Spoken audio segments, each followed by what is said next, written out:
Hi everyone, my name is Chantal. I'm a second year nursing student and I'm doing a project right now that you guys probably all know about. It's called my e-learning portfolio.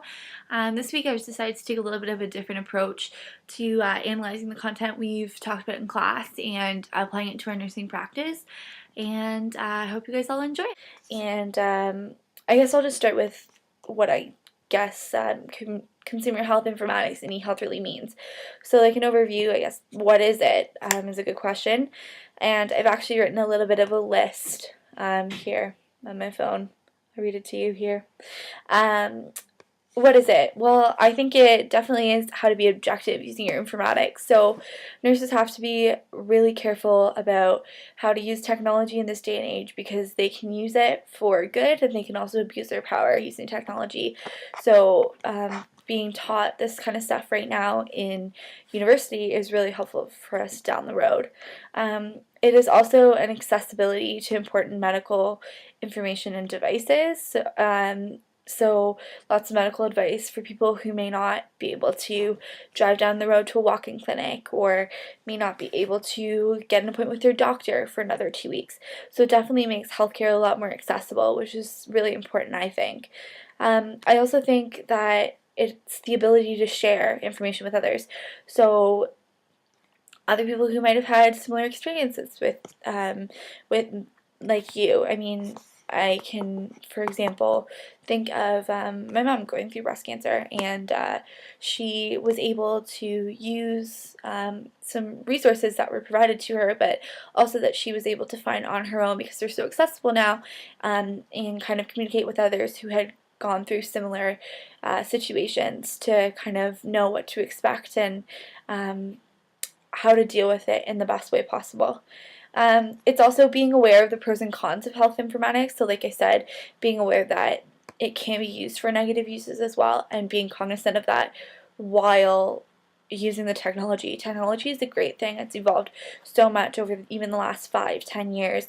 I remember my dad actually helped put in the electronic patient record in London, and it's really cool just to see how far it's come from what I know when I was like 6-7 years old, and this stuff was unheard of, which is really, really cool to me.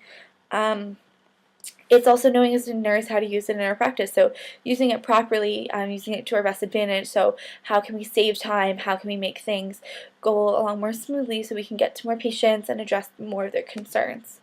But why, I guess, is it so important? I mean, everyone is talking about use of technology, and I think we use it a lot now, even in nursing school, in universities, and training programs, and whatever else. We use it in evidence-informed practice, and we kind of talked about it a lot last week, and I also did a bit of a reflection on it.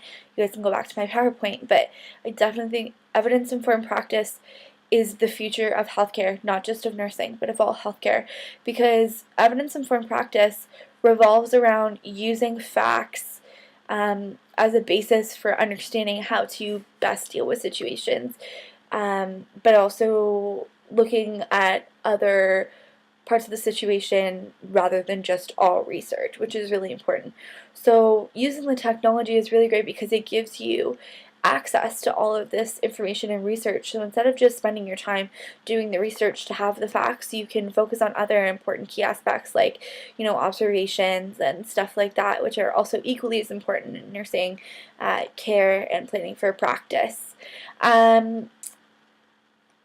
It is really the evidence, I guess. I guess that's my main point. And I guess what a lot of people wonder is, if this evidence is available to everyone, is it reliable? Well, a lot of people will ask this question because it's true. Someone can come into the emergency room and say that they've diagnosed themselves with this or that, and it could be completely wrong because of the information they have available to them. And I think this was kind of seen this week when we did that activity in class, when we were given a few symptoms, and I think it was during the group presentation. We were given a few symptoms, and it was posted, to put those symptoms into your Google search, and when you do that, see what condition it comes up that you have. And all of us had different conditions.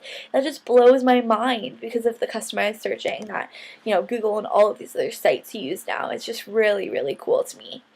But I think you also have to be aware that patients also have this information. It's not just nurses, not just doctors, it's not just respiratory therapists, it's not just any healthcare professional, really. It's available to the public, and anything you post online is going to be available to the public and everyone, and it's not just going to be for a very specific demographic. So you have to be aware of that, because not everyone who will be reading this information will have the knowledge or understanding that you might have if you're posting something like this that's based on research or evidence.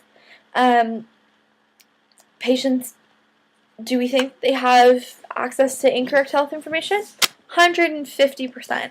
150%, I do think that there's a lot of information out there online that's not right, and that could actually hinder a patient's condition, because they may think that they've treated it, or they may think they've addressed it because this is what Wikipedia told them it was, or this is what Google told them it was. And really, they don't have that condition. They might have something more serious, or they might have treated it more seriously than they should have because it wasn't serious. So, I mean, you have the two ends of the stick on that one, but you really just have to be aware that we need to educate, I think, patients on use of this technology, because it's such a great resource to help them, but it's also important to teach them how to use it in the right way. And I think that's probably my biggest point, and my biggest opinion about this week, and I know I mentioned it in class, was really educating people on how to use the technology, not just nurses, doctors, anyone who works in the hospital or in any sort of healthcare position in any form. I think it's really important for them to know how to use the technology, and I'm grateful that I'm learning how to use documentation and that sort of stuff right now through school.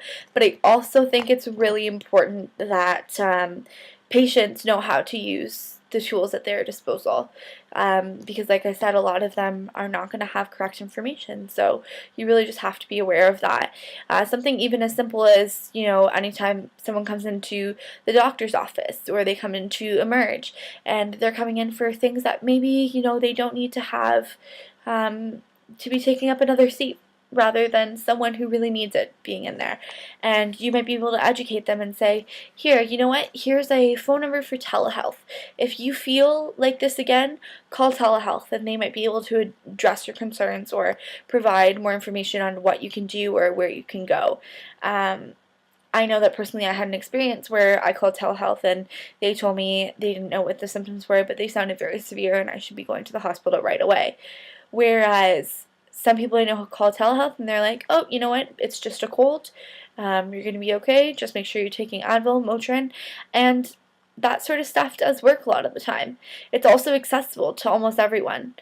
Obviously, there are some demographics that it doesn't reach, such as, people who may be homeless or may not have access to a phone or to the internet, and that is a different issue that we need to address for sure, because that has to do with social justice and equity and accessible resources, etc. But I just think it's so important that maybe we educate patients on reliable information, where to find this online, and maybe be able to put more information and educational resources online that patients easily have accessibility to, so that they're not taking up spaces in these care facilities that we could be using for other patients who are in greater need of them. And it also completely saves the patient's time.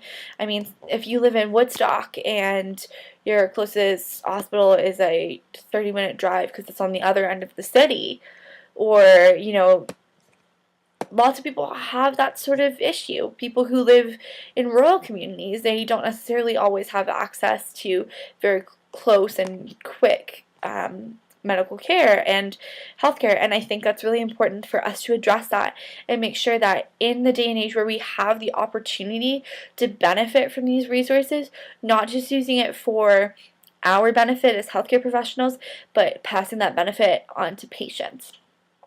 Anyways, I guess that's pretty much my thoughts on this week. I'll be posting my reflection and article critique online. Thanks for listening.